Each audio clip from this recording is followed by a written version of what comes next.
citou, versículos 23, 24 e 25 de Romanos, capítulo 4. E diz assim a palavra de Deus: e não somente por causa dele está escrito que lhe foi levado em conta, mas por nossa causa, posto que nós igualmente nos será imputados, a saber, a nós que cremos naquele que ressuscitou dentre os mortos, a Jesus, o nosso Senhor, o qual foi entregue por causa dos nossos pecados e ressuscitou por causa da nossa justificação, o qual foi entregue à morte por causa dos nossos pecados e ressuscitou por causa da nossa justificação.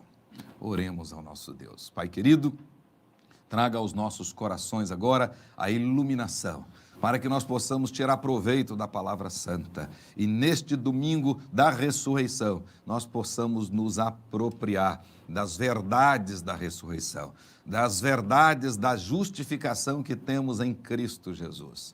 Permita, Senhor, que a Tua graça, de maneira especial, agora inunde os nossos corações e nós possamos crescer por Tua palavra. Abençoa o Teu povo, aqui e em todos os lugares. E que em todos os lugares onde Tua igreja estiver reunida hoje, possa receber a Tua graça especial. Em o nome de Jesus ressuscitado, nós oramos agradecidos. Amém.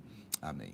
Meus queridos irmãos, nesta oportunidade, nessa manhã de domingo, domingo da ressurreição, eu quero falar-lhes exatamente a respeito da ressurreição de Cristo e da nossa justificação pela graça de Deus e que nós a recebemos mediante a fé. Embora a doutrina da justificação seja crucial para todo o sistema doutrinário teológico do cristianismo, ou seja, a doutrina da justificação é, de fato, uma das doutrinas basilares de todo o cristianismo, infelizmente ainda há muitos cristãos que não têm um conhecimento claro a respeito dessa doutrina. Por isso, nesta manhã, gostaria de refletir com os irmãos, gostaria de meditar com os irmãos um pouco mais a respeito da relação que há entre a ressurreição de Cristo e a nossa justificação. Gostaria de discutir com os irmãos, analisar com os irmãos a respeito da doutrina da justificação. Na realidade, afinal, o que é justificação pela fé? O que diz a doutrina? Em que consiste a justificação? E o que Jesus Cristo tem a ver com isso?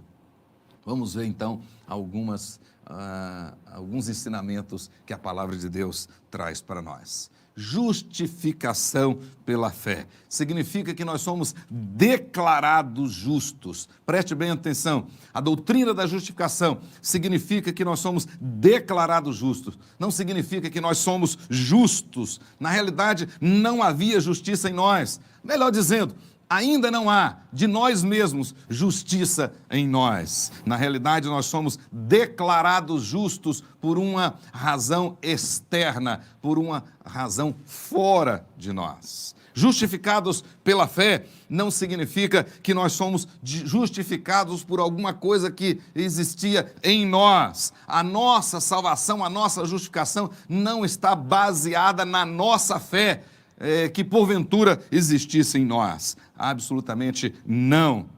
Se assim fosse, na realidade, seria uma outra maneira de dizer que teríamos sido justificados por obras. Ou seja, a fé seria uma obra, ou seja, algo que nós somos ou que nós tínhamos. Na realidade, não. Justificação pela fé significa que a fé que o próprio Espírito Santo gerou em nós é o instrumento, o meio pelo qual nós recebemos esta justificação gloriosa de Deus. Ou seja, é esta declaração que Deus faz, baseado na obra de Cristo Jesus, baseado naquilo que Jesus fez por nós. Então, não é a nossa fé que nos salva, não é a nossa fé que, sobre ela, que está baseada a nossa salvação. Não, nós somos justificados pela graça, não por causa de alguma coisa que existisse em nós, mas por causa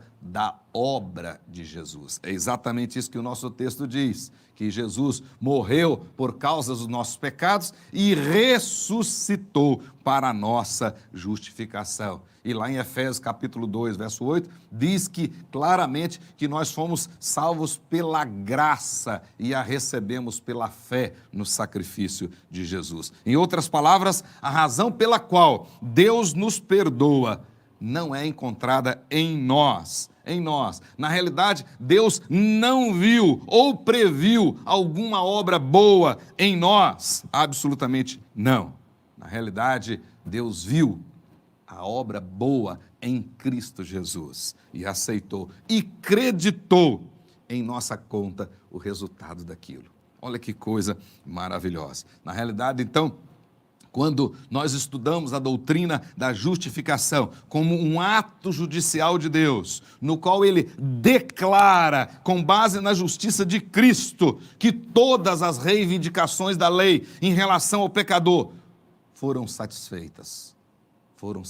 Dessa maneira, Deus, ao mesmo tempo, está declarando que aceitou como suficiente e como eficaz o sacrifício de Cristo. Então, nós podemos dizer que, na essência, o sacrifício que Deus aceita é o sacrifício de Jesus na cruz, não o seu ou não o meu. Portanto, justificação pela fé significa que, por meio da fé, nós recebemos aquela graça obtida em Cristo Jesus.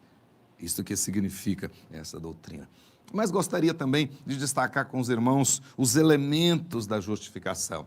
A justificação, ela traz consigo dois elementos indispensáveis, qual sejam a remissão dos nossos pecados e a imputação da justiça de Cristo ao pecador. Então, quando nós falamos de justificação, nós automaticamente, inseparavelmente, temos que considerar esses dois elementos, essas duas realidades. Ou seja, a remissão dos pecados e a imputação da justiça de Cristo ao pecador. É isto que a Bíblia nos ensina: perdão de pecados e restauração do pecador aos favores divinos. Aqui no nosso texto diz que ele morreu pelos nossos pecados e ressurgiu para a nossa justificação. Dessa forma, a morte de Jesus na cruz e a ressurreição de Jesus são indivisíveis, são duas coisas inseparáveis. Por essa razão, nós podemos dizer claramente que a morte expiatória de Cristo assegura uma parte da nossa justificação e a sua ressurreição assegura-nos a outra parte da nossa justificação. Ou seja, na morte expiatória de Jesus, nós temos o perdão. O sangue de Jesus nos lava de todo o pecado. Entretanto, na ressurreição de Jesus, nós somos vestidos com a outra vestidura, com a vestidura branca. E agora podemos ter um relacionamento de comunhão com o Pai.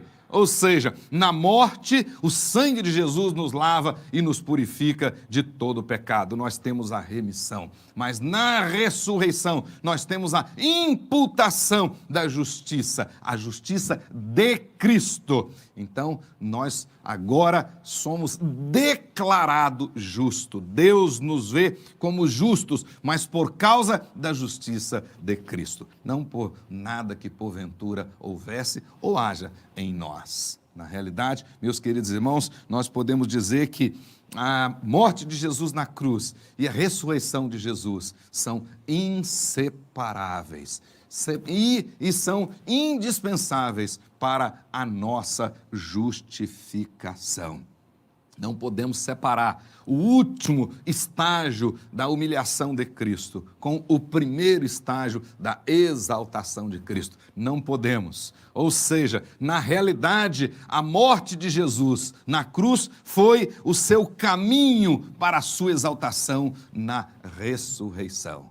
É isso que nós temos que entender à luz da palavra de Deus. Então, na morte, Jesus não concluiu a sua obra. Não. Na realidade, a sua obra foi continuada na sua ressurreição e ascensão, ou seja, na sua exaltação à destra do Pai. Portanto, nós temos que afirmar nesta manhã, no domingo da ressurreição, que Jesus é a única base da nossa justificação. E Jesus com a sua obra completa, ou seja, a obra na cruz e a ressurreição na manhã do domingo, ao terceiro dia.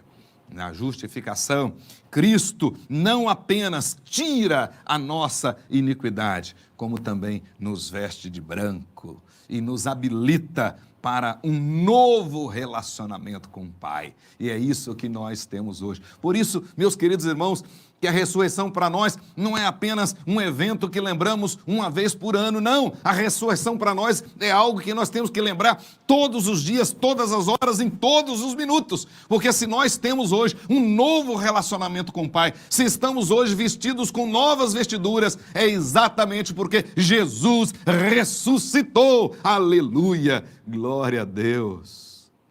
Isso significa justificação completa. Mas as bênçãos da justificação, a Bíblia traz claramente. Primeira delas, nós vemos que os dois elementos sempre têm o perdão e a imputação da justiça. Aqueles que foram perdoados e sobre eles, na vida deles, foi imputada a justiça de Cristo. Esses, agora, o que eles têm? O que eles recebem? Qual é a relação deles? Primeiramente, a Bíblia diz, pode observar aí, que esse capítulo 4 de Romanos, esse finalzinho, quando o apóstolo diz que Deus o ressuscitou dentre os mortos, que ele morreu pelos nossos pecados e foi ressuscitado para a nossa justificação. É uma transição para o capítulo 5, que ele vai falar exatamente da justificação pela fé neste sacrifício que foi suficiente e eficaz. E aí, nesse capítulo 5, Paulo vai falar dos benefícios, das bênçãos que nós recebemos como perdoados e justificados, ou seja, aqueles que foram perdoados e sobre eles imputado a justiça de Cristo. Primeira bênção é paz com Deus. Observe bem, paz com Deus. Romanos capítulo 5, verso 1, diz lá, tendo sido justificados pela fé, temos agora paz com Deus por nosso Senhor Jesus Cristo. Então observe bem os resultados da obra de Cristo em nossa vida, além de termos tido o perdão dos nossos pecados, lavados no sangue do Cordeiro, na morte de cruz, além de termos agora a justiça dele imputada em nós pela sua ressurreição, agora, por causa de Cristo, nós temos paz com Deus. Antes de Cristo, a Bíblia diz que estávamos mortos, os nossos delitos e pecados, separados do Senhor, inimigos de Deus. Agora, por causa da justificação, nós estamos num novo relacionamento agora pacífico, agora temos paz com Deus, agora o caminho está aberto. A Bíblia diz, lá na carta aos Hebreus, que em Cristo nós temos um novo e vivo caminho e podemos nos achegar junto ao trono da graça, aleluia, sem inimizade. Somos agora amigos. Observe bem no texto que foi lido na nossa liturgia, que Jesus fala para as mulheres, vai avisar aos meus amigos, aos meus irmãos, que eu ressuscitei. A ressurreição trouxe esse novo relacionamento nosso com Deus. Paz com Deus. O sacrifício de Jesus foi aceito por Deus.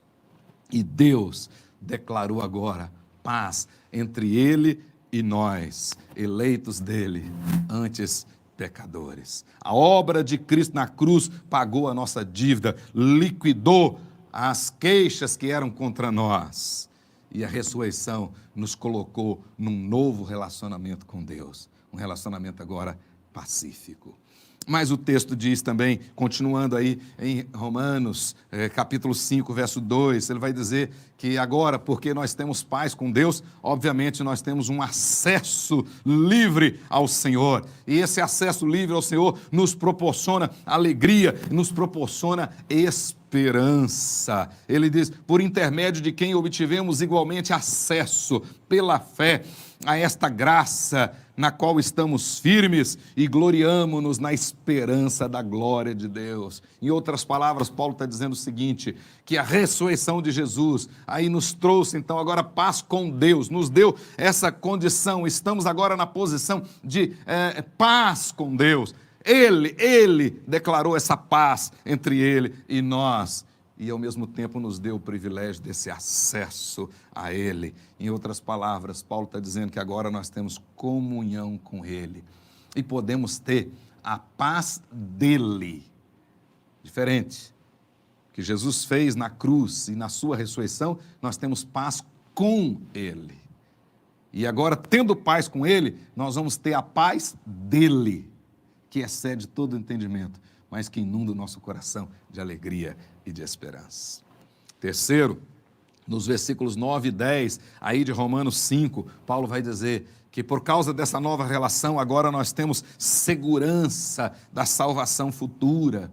É isto mesmo, irmãos, a obra completa de Cristo, tanto a sua morte na cruz, quanto a sua ressurreição ao terceiro dia e a sua ascensão aos céus, a sua exaltação à destra do Pai. Esta obra, ela tem valor no passado, ela teve valor no passado, ela tem valor no presente e terá valor no futuro. É isso que nós chamamos de a salvação nos três tempos. Na realidade, tivemos uma declaração judicial, os nossos pecados foram pagos, foram liquidados, a nossa conta foi rasgada, a dívida que era contra nós foi rasgada naquele sacrifício da cruz. Na ressurreição, ele nos colocou agora numa nova relação, a relação de salvos em Cristo Jesus. E Deus cuida de nós, porque nós somos hoje propriedade exclusiva dele. Ele cuida de nós. Então, nesse tempo de pandemia, é muito importante você se lembrar disso, de maneira alguma se esquecer. Você é amado de Deus, é eleito de Deus, é cuidado de Deus, ele vai cuidar de você, você é propriedade dele. Olha que coisa maravilhosa. Então, aquilo que Jesus fez no passado é útil para nós no presente. Ele guarda, ele cuida, ele nos salva no presente, nos salva dos ardis do inimigo, dos ataques do inimigo, das ciladas, dos laços, das flechas, dos dardos inflamados, mas também nos salvará no futuro, ou seja, a glorificação. É exatamente isso que o apóstolo Paulo brada lá em Romanos capítulo 8, logo na frente. Ele mostra os 4 verbos no tempo passado. Em outras palavras, Deus já nos vê hoje glorificados, aleluia, por causa da ressurreição de Jesus. Mas, queridos irmãos, gostaria também de refletir com os irmãos a respeito da ressurreição e a justificação, a relação direta desta bênção aí. Notemos bem que a morte de Jesus sem a ressurreição inutiliza a justificação. Essa é uma afirmação que eu estou fazendo, absolutamente bíblica, e pode guardar isso no seu coração. A morte de Jesus sem a ressurreição inutiliza a justificação. Não haveria justificação se Jesus não tivesse ressuscitado. Observe bem, se o túmulo não estivesse vazio, não haveria justificação. Isso seria devastador para o cristianismo. Recentemente, na minha chegada de Israel, preguei uma mensagem sobre o túmulo vazio. Me impressionou muito quando eu olhei e vi o túmulo vazio lá em Jerusalém. É isso mesmo. Se o túmulo não estivesse vazio, não haveria justificação. E o cristianismo seria, de fato, um engodo, uma mentira. Se o túmulo não estivesse vazio, essa verdade seria devastadora para o cristianismo. Observe bem que lá na carta aos Coríntios, no capítulo 15, para combater os ensinos falsos, as heresias que começavam a surgir na igreja de Corinto, o apóstolo Paulo, por alguns versículos, conjectura algumas implicações devastadoras para a nossa fé, se porventura Cristo não tivesse ressuscitado. Estava acontecendo lá na igreja de Corinto o surgimento de algumas heresias que dizia que não existe ressurreição. E o apóstolo Paulo disse, então tá bom, vamos fazer aqui algumas conjecturas. Caso Cristo não tivesse ressuscitado. Observe 1 Coríntios capítulo 15, versículos 13 a 19. Se não há ressurreição, então a primeira consequência lógica é que Cristo não ressuscitou. Agora pense comigo, dizia o apóstolo Paulo, se Cristo não ressuscitou, primeira coisa, nossa pregação e a nossa fé não tem absolutamente sentido. São vazias. Se Cristo não ressuscitou, nós somos pregadores da ressurreição. Nós pregamos o evangelho da ressurreição. Mas como é que nós pregamos o evangelho da ressurreição se Cristo não ressuscitou? Se nós cremos na ressurreição para a vida eterna, se Cristo não ressuscitou, nossa fé não tem sentido.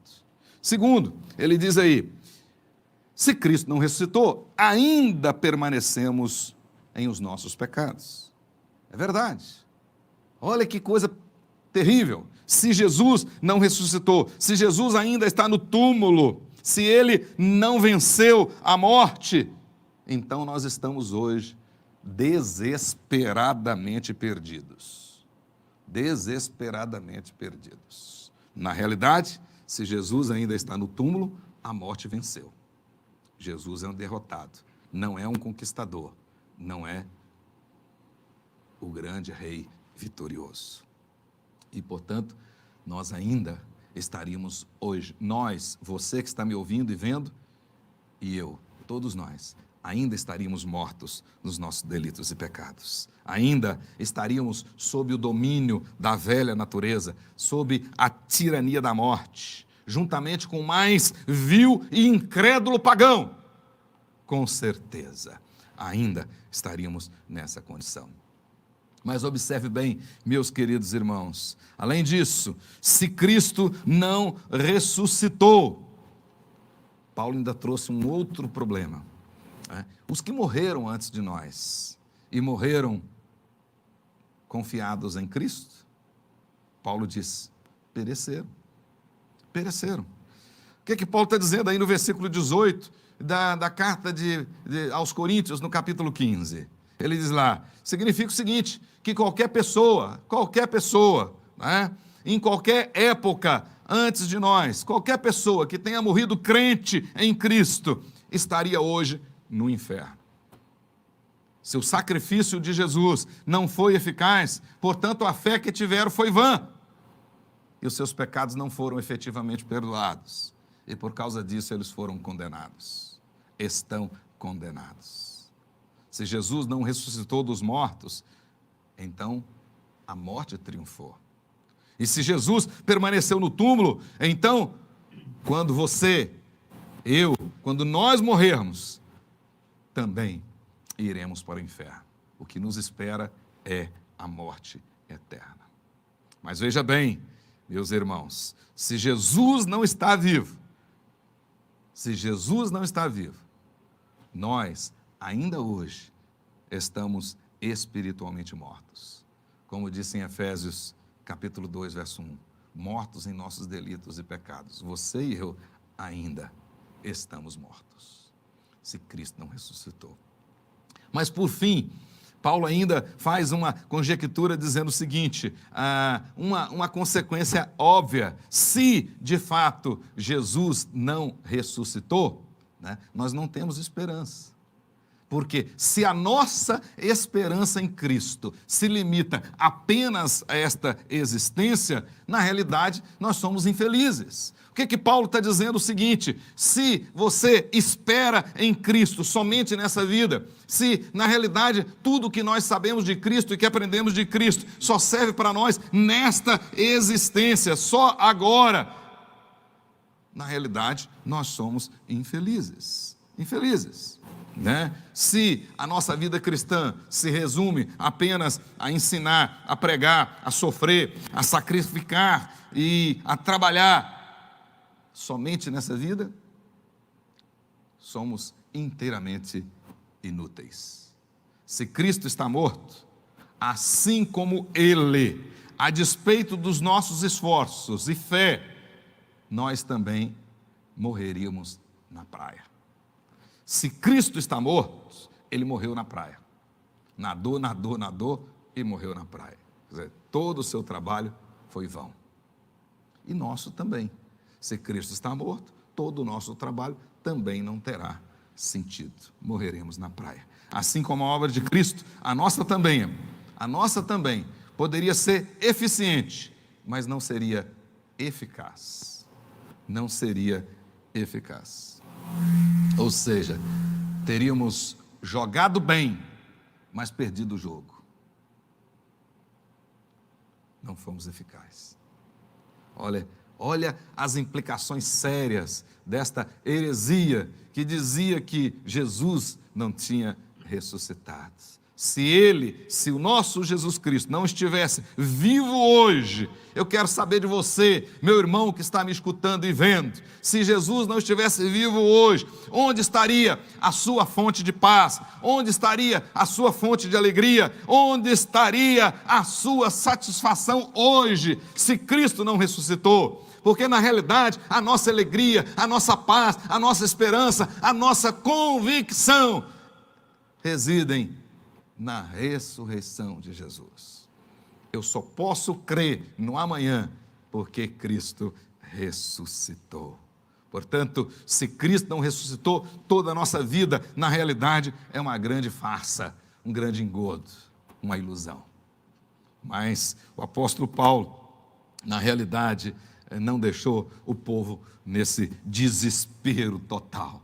Não, ele vai afirmar logo adiante, aí no versículo 20, que Cristo de fato ressuscitou. Visto que se ele não tivesse ressuscitado, nós estaríamos hoje desconsolados, desorientados, como ovelhas sem pastor. Não teríamos um Salvador, não teríamos um Redentor, não teríamos um Rei. Mas Jesus ressuscitou. Antes desse total desespero, Paulo chama os seus leitores de volta e dá um brado dizendo: Cristo ressuscitou dentre os mortos, sendo ele as primícias dos que dormem. Ele vive e nós estamos vivos nele. Paulo deixou claro para os irmãos lá de Corinto e deixa claro para nós hoje que a ressurreição de Jesus é um fato, e é um fato inegável, é um fato indispensável, é um fato incomparável. De fato, Jesus ressuscitou, aleluia, e é isso que nós temos que declarar hoje, é isto que nós temos que declarar hoje. A felicidade da chamada Páscoa está na ressurreição de Jesus. Jesus ressuscitou, essa é a nossa pregação, é nisso que nós cremos e não podemos viver sem isso. E na realidade, ninguém pode nos impedir de dizer isso. Ai de nós se não pregarmos ao mundo que Cristo está vivo. Esta é a esperança para todas as pessoas. A ressurreição de Cristo é a glória da nossa esperança. Portanto, na morte de Cristo, tivemos os nossos pecados lavados, perdoados, rasgados, mas na ressurreição de Cristo, tivemos a justiça dele imputada em nós, e hoje nós temos um novo relacionamento com o Pai, hoje nós temos paz com o Pai, hoje nós temos acesso ao Pai, hoje nós temos segurança da nossa salvação, hoje nós podemos crer no amanhã, hoje nós podemos dizer que ainda que morramos fisicamente, viveremos eternamente com o nosso Pai. Isto que a ressurreição significa, isto que é Páscoa para nós, não tem nada, não tem relação nenhuma com isso que está aí no mercado, com isso que está aí pela mídia, né? Esse desejo ávido por lucros, já estão inclusive querendo mudar a data da Páscoa para não terem prejuízo com os ovos que compraram. Para nós, Páscoa é a ressurreição de Jesus. Ele está vivo, e na manifestação dele, com ele viveremos eternamente. Nós que cremos naquele que ressuscitou dentre os mortos, a Jesus nosso Senhor, o qual foi entregue à morte por causa dos nossos pecados, mas ressuscitou para a nossa justificação, a justificação completa. Na morte, ele pagou. Na ressurreição, ele imputou, ele creditou na nossa conta justiça. Olha que coisa maravilhosa. Alguém já disse que qualquer pessoa que não crê na ressurreição é tola e infeliz. De fato, mas aqueles que creem na ressurreição, ainda que morram, viverão e viverão eternamente. Jesus ressuscitou, meu irmão, minha irmã. Não esqueça disso. Regozije-se nisso. Alegre-se nisso. Ponha sua esperança nisso. Nós somos mensageiros da ressurreição. Que a ressurreição de Jesus enche o seu coração. E que você, de fato, entenda o verdadeiro sentido da Páscoa. Todo dia é Páscoa para nós. Porque nós vivemos, porque Jesus ressuscitou. Ele vive e nós vivemos nele. É isso que diz Evangelho de João, capítulo 14, versículo 9. Que Deus te abençoe, abençoe a sua casa e que você esteja de fato coberto pelo sangue do Senhor Jesus, mas num novo relacionamento por causa da ressurreição de Jesus.